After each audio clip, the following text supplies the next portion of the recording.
Hola chicos, ¿cómo están? Siguiendo con el tema de diabetes, vamos con el tratamiento de la diabetes. El tratamiento de la diabetes se divide en un tratamiento farmacológico y no farmacológico. Sin embargo, a pesar de que un paciente siga de manera adecuada el esquema terapéutico, de nada sirve, de nada sirve si aún presenta estilos de vida no saludables, como lo es una inadecuada dieta y una nula actividad física, por lo que el primer paso es que el paciente tenga un empoderamiento de su enfermedad, es decir, que tenga los conocimientos y las aptitudes necesarias para el control de la diabetes. En el tratamiento no farmacológico tenemos que la ADA lo divide en actividad física y la dieta. A su vez, la actividad física la podemos recordar con una mnemotecnia de las 5Ds. Esta actividad física debe ser divertida para el paciente, para que la convierta en una actividad diaria y debe ser disponible. El paciente debe tener un lugar fijo o específico para que pueda realizar dicha actividad, como le es la natación o una marcha que va de morada intensa. Debe ser de por vida, por lo que el paciente lo debe de agregar a su rutina diaria y debe ser dosificado, es decir, deben de ser ejercicios aeróbicos de mínimo 30 minutos al día con un mínimo de 150 minutos a la semana. Como ya mencioné, son ejercicios aeróbicos como lo es la natación y la marcha de morada intensa. No debe sobrepasar la frecuencia cardíaca máxima. Recordemos que la frecuencia cardíaca máxima va de 220, se obtiene restando 220 menos la edad y esta no debe de esta debe oscilar durante el ejercicio del 50 al 70%. Debe existir una pérdida inicial y sostenida de 7% del peso del paciente y aquellos pacientes que consumen insulinas o hipoglucemiantes como la sulfonilureas deben de consumir 15 gramos de carbohidratos antes del ejercicio. Todo esto para que no tengan hipoglucemias. En cuanto a la dieta, la ADA marca dos pasos. El primero es una reducción de 500 a 700 kilocalorías al paciente, o bien en pacientes masculinos las kilocalorías van de 1500 a 1800 por día y en mujeres van de 1200 a 1800 por día. Esta dieta deben de ser carbohidratos no refinados, es decir, carbohidratos que vengan en comidas procesadas como son galletas, sabritas, refrescos, y deben de ser poliinsaturados para que tarden más tiempo en absorberse y constituyen el 40 al 50% de la dieta. En cuanto a las proteínas, si son pacientes que tienen una insuficiencia renal crónica, debe de ser un aporte proteínico de 0.8 gramos por kilo al día. En cambio, si son pacientes que no presentan ningún problema, va del 1 al 1.5 gramos por kilo al día, lo cual representa el 10 al 15% de la dieta. Y finalmente las grasas que van de 200 miligramos por día y representan del 20 al 35% de la dieta. En cuanto al tratamiento farmacológico, vamos a tener una amplia gama de hipoglucemiantes. Entre los más importantes y los más representativos son las bigoninas, y a este grupo pertenece la metformina. Su blanco farmacológico es la inhibición del complejo 1 de la cadena respiratoria. Al momento de inhibir el complejo 1 de la cadena respiratoria, disminuye la producción de ATP. La célula sensa este déficit de ATP, por lo que pone en marcha distintos mecanismos para que se compense y haya producción de ATP, por lo que va a haber un aumento de la captación de glucosa en músculo periférico al regularse a la alza el transportador GLUT4. Disminuye la síntesis de ácidos grasos al inhibir la enzima acetilcoenzima A carboxilasa, que es la enzima limitante en la síntesis de ácidos grasos. Aumenta la síntesis de glucógeno al aumentar la glucógeno sintasa y disminuye la gluconeogénesis al inhibir a la fosfofructosinasa 2. Algo muy importante es que la metformina no produce aumento de peso y como efectos adversos el más importante son molestias gastrointestinales y son la principal causa de falla al esquema terapéutico de la metformina. Y un efecto adverso más raro es la acidosis láctica. El siguiente grupo farmacológico son las sulfonilureas. En este esquema tenemos una célula beta pancreática. Esta célula beta pancreática en condiciones de ayuno va a tener un canal sensible a ATP que va a sacar potasio del espacio extracelular al espacio intracelular. Al momento de ingerir alimentos, la glucosa va a entrar a esta célula beta pancreática mediante el cotransportador GLUT2. La glucosa entra al ciclo de Krebs y finalmente produce ATP. Este ATP se une en específico a la subunidad SUR1 de este canal de potasio sensible a ATP, lo que provoca el cierre de este canal. Por lo tanto, disminuye la conductancia de potasio y aumenta las concentraciones intracelulares de potasio, lo que provoca una despolarización de la célula beta pancreática y esto lleva a una activación de canales de calcio dependientes de voltaje. Aumenta las concentraciones de calcio, lo que provoca que la insulina almacenada sea liberada y aumente las concentraciones de insulina plasmática. Por lo tanto, su mecanismo de acción es un secretagogo. En efectos adversos es que va a producir una hipoglucemia porque es una liberación de insulina no dependiente de glucosa. A la larga disminuye la función de las células beta pancreáticas y a diferencia de la metformina produce aumento de peso. Como ejemplo de sulfonilureas vamos a tener la glibentamida y su vía de administración es la vía oral. El siguiente grupo farmacológico son las tiazolinedionas, que tienen como blanco farmacológico ser agonista del receptor activador proliferador de peroxisomas que se localizan en las células adiposas. Por lo tanto, provocan un aumento de la captación de ácidos grasos circulantes a las células adiposas y desplaza reservas de lípidos fuera del tejido adiposo hacia el tejido adiposo. Dentro de sus efectos adversos va a haber un aumento de peso y va a haber edema. El siguiente grupo farmacológico son los análogos de GLP-1, que es el péptido similar a glucagón 1, que se sintetiza a nivel de las células del intestino delgado, en específico en las células I. La GLP-1 va a aumentar la secreción de insulina en respuesta a una carga oral de glucosa, y esto es lo que se conoce como efecto incretina. También disminuye la secreción de glucagón, aumenta la síntesis de insulina, aumenta la proliferación celular beta y aumenta la disminución de la apoptosis celular beta. Va a provocar a nivel de estómago una disminución del vaciamiento gástrico. A nivel de cerebro, disminuye el apetito por lo que tiene una acción anorexigénica. A nivel de corazón, tiene una función de cardioprotección y una función cardíaca. Y a nivel de tejido adiposo y músculo, aumenta la captación y almacenamiento de glucosa.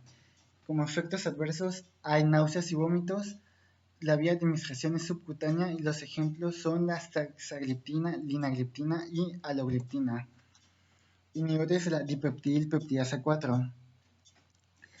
La dipeptidilpeptidasa 4 es la que se encarga de manera fisiológica de inhibir a la GLP-1. Por lo tanto, si el blanco farmacológico es la dipeptidilpeptidasa 4, aumenta el tiempo de vida media de la GLP-1, por lo tanto, esta puede tener toda su actividad que ya describimos anteriormente.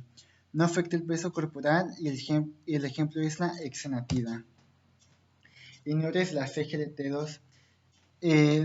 La glucosa se absorbe principalmente a nivel del tubo contorneado principal por el cotransportador de CGLT2.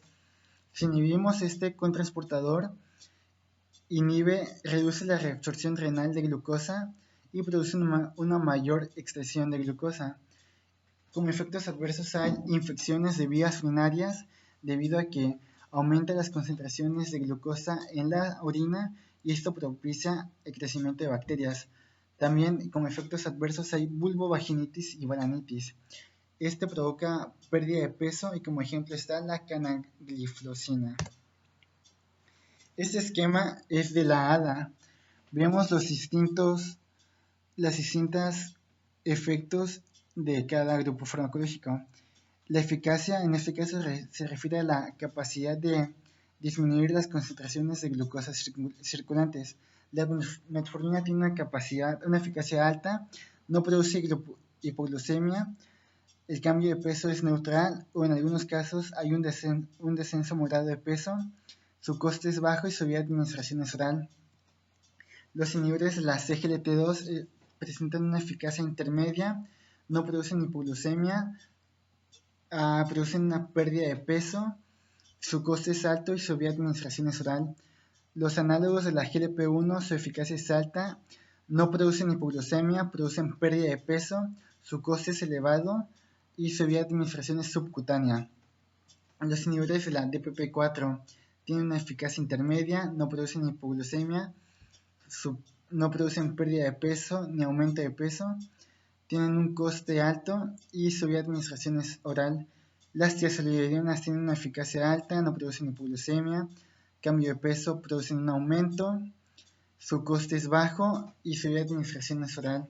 Las sulfonilureas como la glibenclamida tienen una eficacia alta, producen hipoglucemia, producen aumento de peso, su coste es bajo y su vía de administración es oral.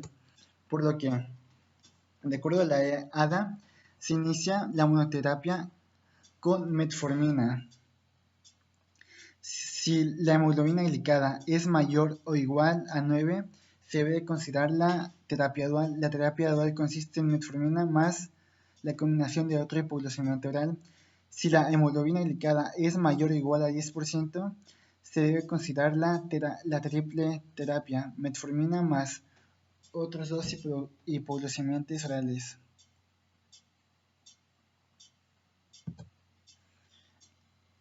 En cuanto a la insulinoterapia, debemos recordar primero la secreción de la insulina. La secreción de insulina se divide en una secreción basal y una prandial.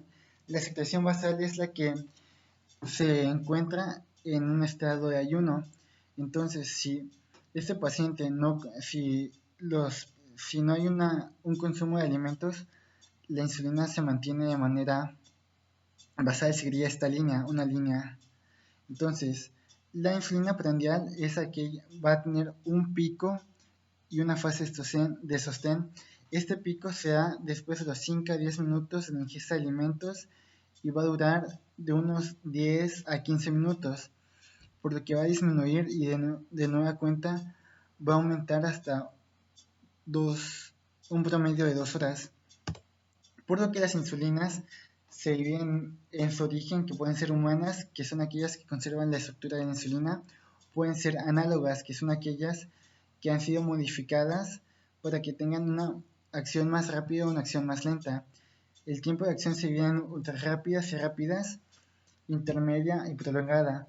Las ultra rápidas y rápidas corresponden a las insulinas prandiales, las intermedias y prolongada a la insulina basales. Como mnemotecnia tenemos que la insulina rápida es la regular y la insulina intermedia es la NPH. ¿Cuándo utilizar la insulina? La insulina se debe utilizar cuando la hemoglobina glicada es mayor a 7, aún con una dosis máxima de triple terapia de hipoglucemiantes orales. Debe ser cuando existe una glucosa plasmática en ayuno mayor a 300 miligramos sobre decilitro o en pacientes que presenten una larga evolución de la diabetes, o en pacientes que presentan una terapia dual y que tienen una hemoglobina glicada mayor a 8. ¿Por qué?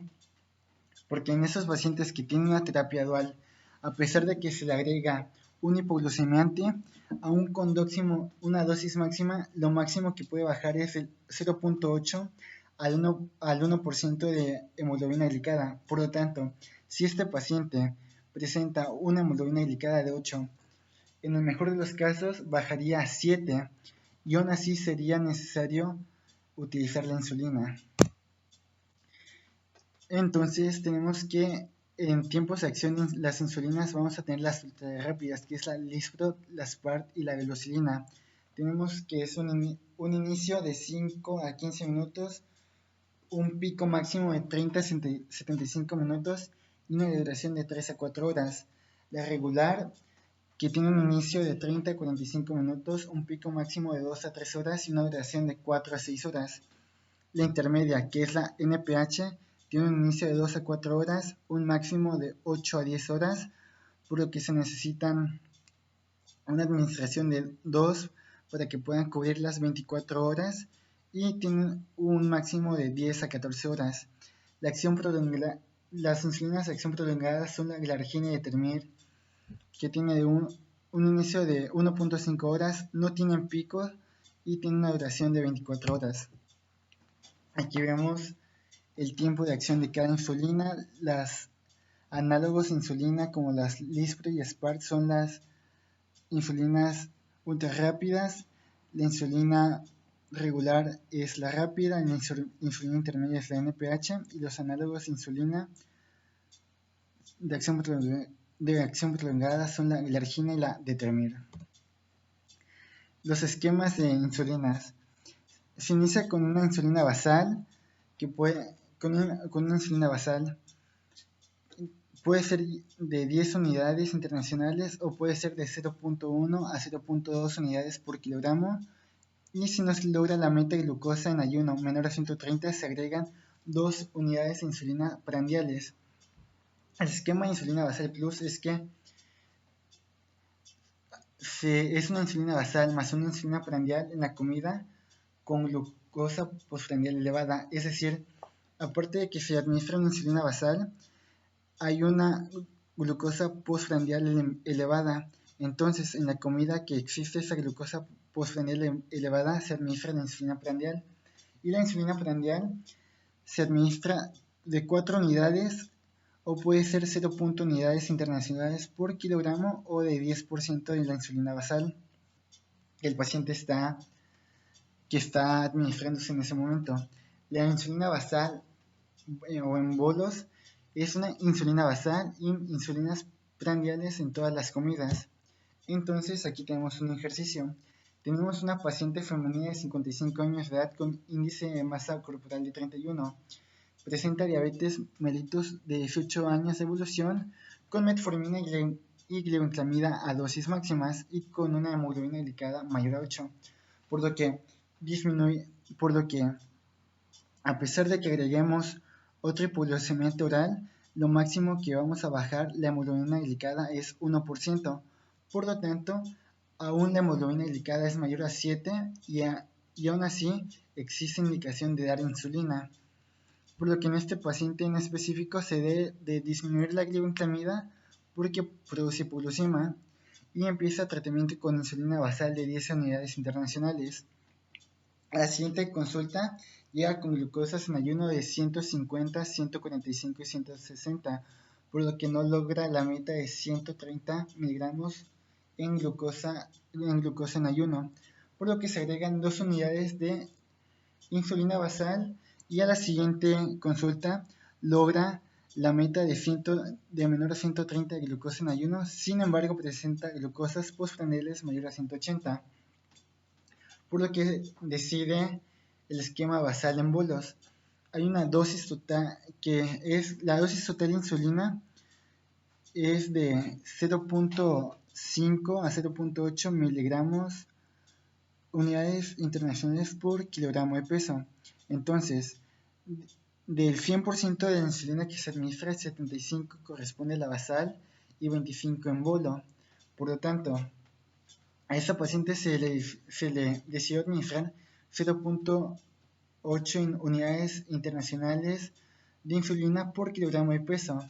Entonces, como la paciente pesa 65 kilos, se hace esta multiplicación y se obtiene que el total de insulina a usarse es de 32 unidades, por lo que si el 75% corresponde a la insulina basal, se realiza esta operación y se obtiene 24 unidades de insulina que se debe de administrarse con una insulina basal, y finalmente el 25% restante se debe administrar 8 unidades de insulinas divididas entre 3, es decir, antes de cada comida, antes del desayuno, comida y cena, por lo que